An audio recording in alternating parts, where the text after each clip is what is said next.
So this video is going to be on stuff you can practice from kind of a squat.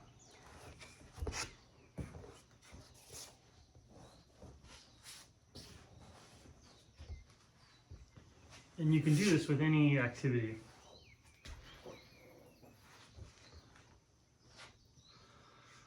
So, kind of like the goal of a push-up is to go up and down, and the goal of running is to move horizontally, and the goal of basketball is very complex. This is an activity with a specific goal.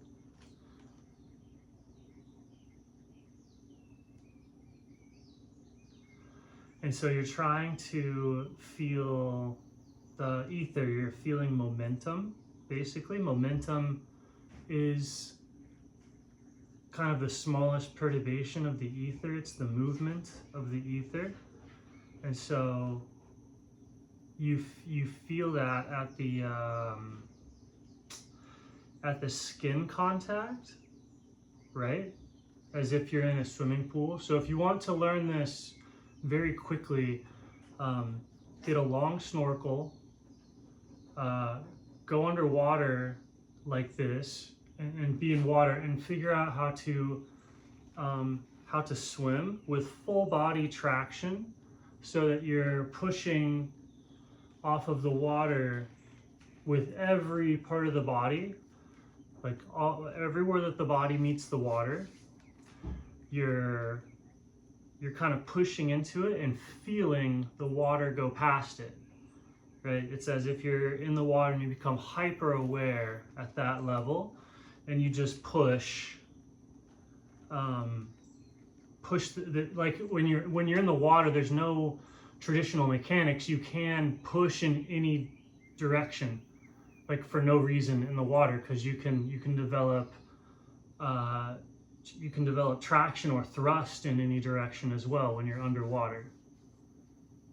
If you're floating or standing, anytime you're in the water, you can push with all the contact point of the water, and you have contact point with the water everywhere. So you can use all of that as your foot, right? So when you're in water, everything is a foot like that, and so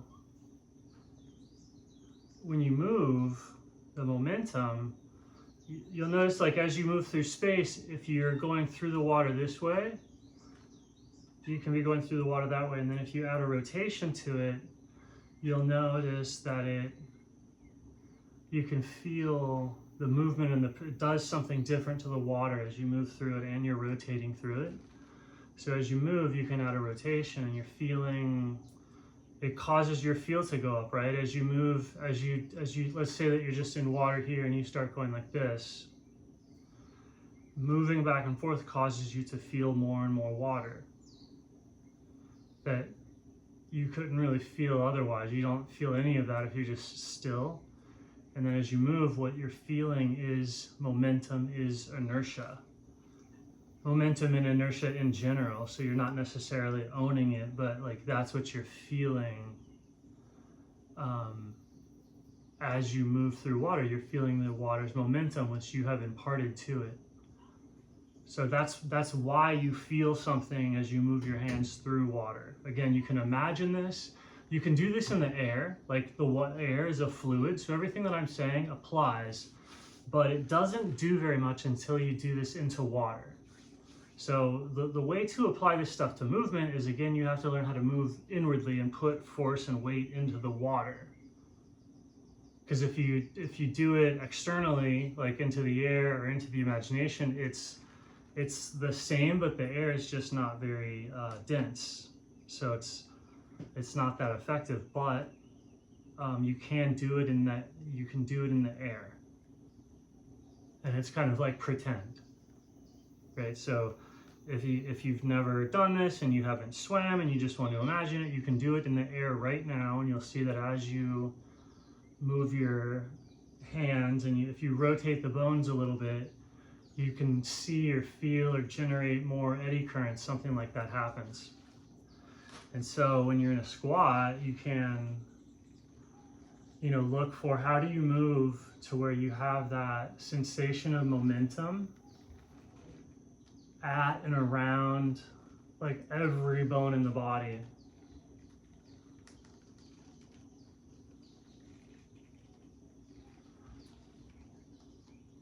And then as you do it, you can add these different rotations to it as you go sideways, and you're just kind of trying to traction into the momentum of your perception, the momentum of the ether.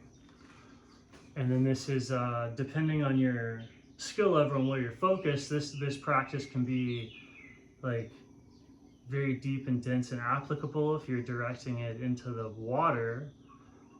And then if you're directing it into the air, it's, it'll be the exact same thing, but with no actual like control in a deeper sense of the word. So you just have to actually do it. The easiest way is to do it in the water, and then the other way is to you have to get yourself into some pretty intense physical, emotional, conflict, like a sport or some sort of engagement, a fight or something exhilarating or thrilling, and that will push you into the water in the same way as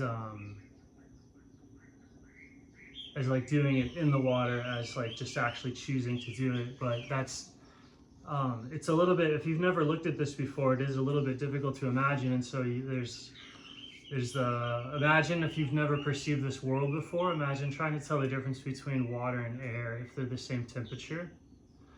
You really can't, especially if you're only dabbling in it with your hands. Like water and air feel very similar under like gentle analysis until you submerge yourself in the whole thing. The properties of dealing with one or the other don't change very much. So it's very easy to be doing sort of air work, which is totally fine, and it's not that it's not real. It's just if you're doing that, that's where you wouldn't actually survive a real athletic event or deal. So sort of the air swimming flow state, airy flow state is where you get the art of bullshido.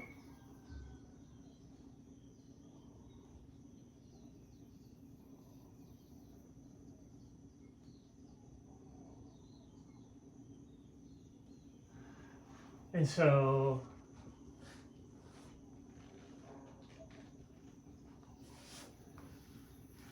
you're just feeling that momentum, like your perception, the thing that you feel momentum with, it has inertial waves. Like people call this memory. And so moving in the direction that your somatic perception is already flowing is a direct engagement with memory, which is these currents generated by the past. And so that's actually how your memory actually works, is that events cause these cyclical patterns to happen in the body, and they just cycle like that, and then you can kind of stick your hands in them or stick your awareness in them, and as the current goes by, it replays the event. It's like a eddy current of any event is so by letting your body move according to these eddy currents of your past movements, right? Like if you jump rope, or the easiest way to get these eddy currents to pop up is to do a repetitive movement, and then kind of stay with it, right? And then so that's actually somatic memory.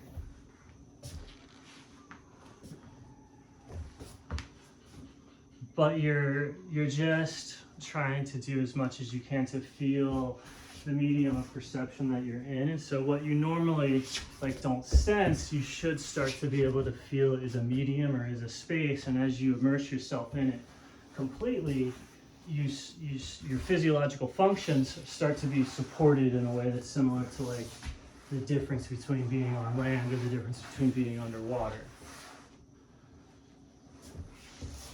And then people are in these spaces to greater or lesser degrees,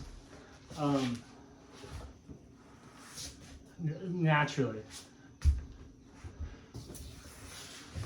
Right? You can have a PhD in dancing and not be able to dance. And a lot of people can dance and they have no idea what they're doing. But somatic perceptually, they are naturals at like the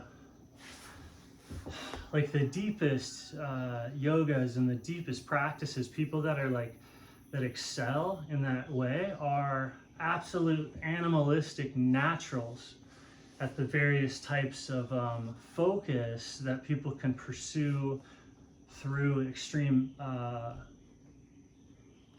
like monastic efforts of extremely motivated autism.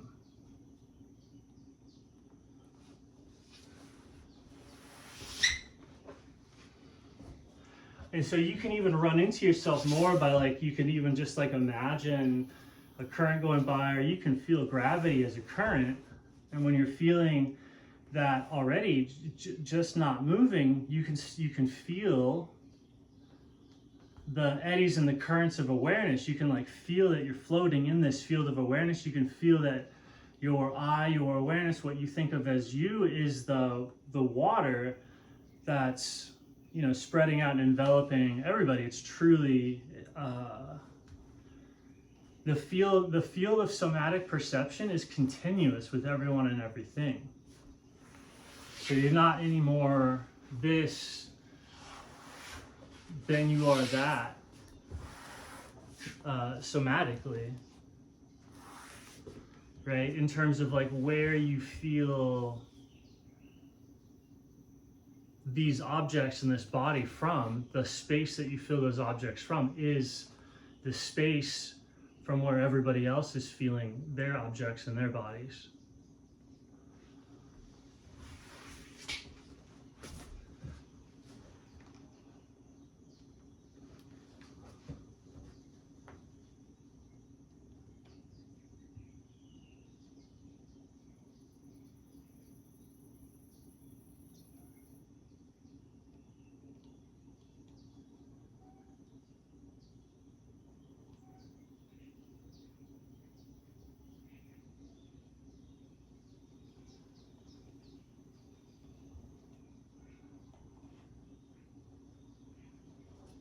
So then the goal of the movement is really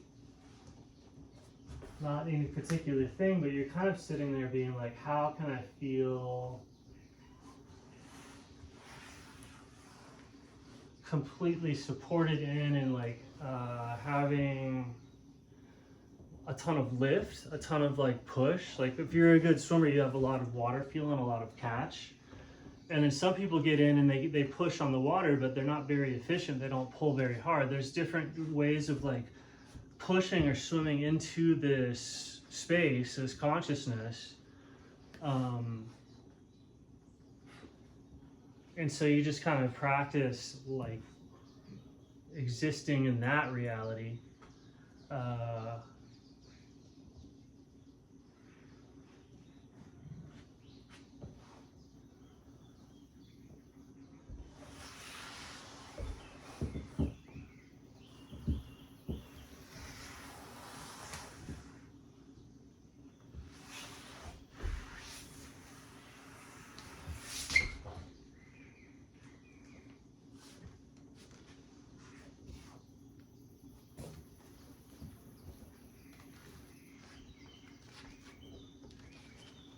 And so doing stuff at like higher intensity levels to where you get your heart rate up, you like go so intense that it's like, it's kind of goofy. You need a lot of space. Like it gets crazy. Like in terms of like doing it movement wise, you need a lot of space. You need something to be like super creative.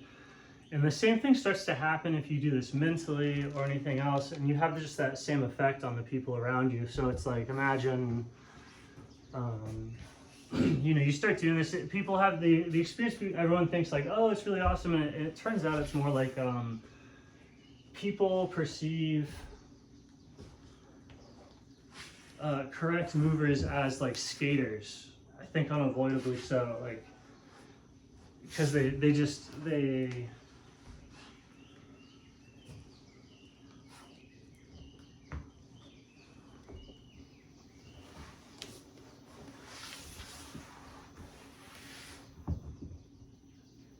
nah.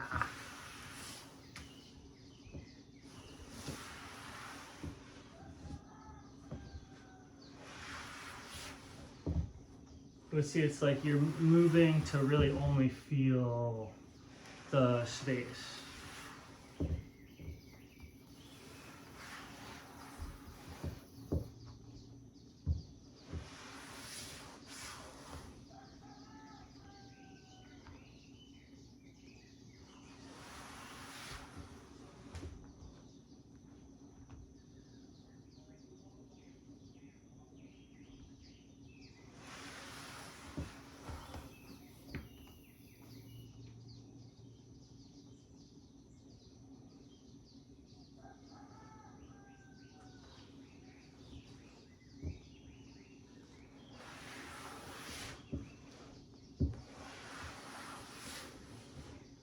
And it's real hard to want to like go for, oh, I want to be in like XYZ posture, but what you're trying to do is move, be remembering, feeling the space and the perceptual field out more and more, and with more and more density, and then the movement, you're lifted.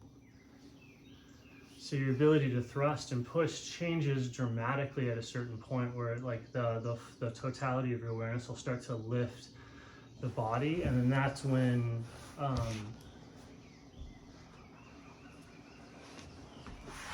you know, it's possible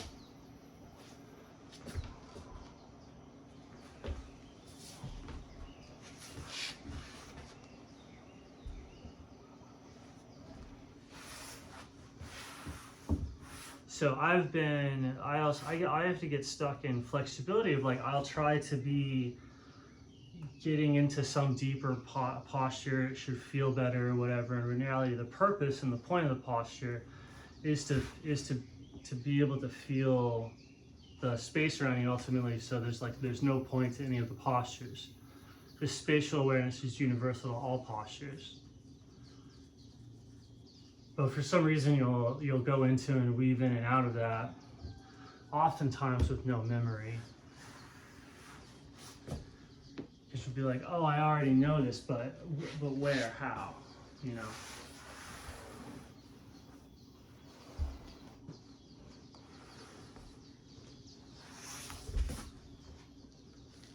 And so people try and integrate it, like you remember that stuff, and the two halves, they don't ever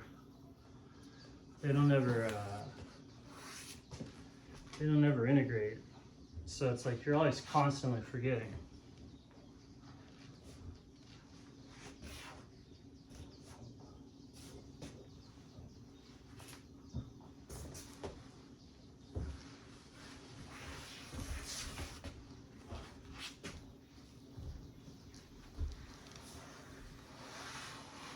Or you can go like, oh, do I want the movement pattern to look good? And it's like, no, you're looking for there, not contracting into your form, but like identifying the space and staying focused and flexing. Like you're going so hard into that spatial component that over time it develops like a muscle, both in terms of how hard or how like dense you can get it. Like look at like when you flex, it like increases your electron density, if you want to, however you want to look at it. Like you're more there, right? Like just imagine somebody's about to punch you, they're about to hit you, and what do you want to do? You want to be there as densely and like as sensitively as possible. So you can do that with your mind, and it kind of, that's what flexing is. Like, I want to be here as densely as possible. Right? So you can do the same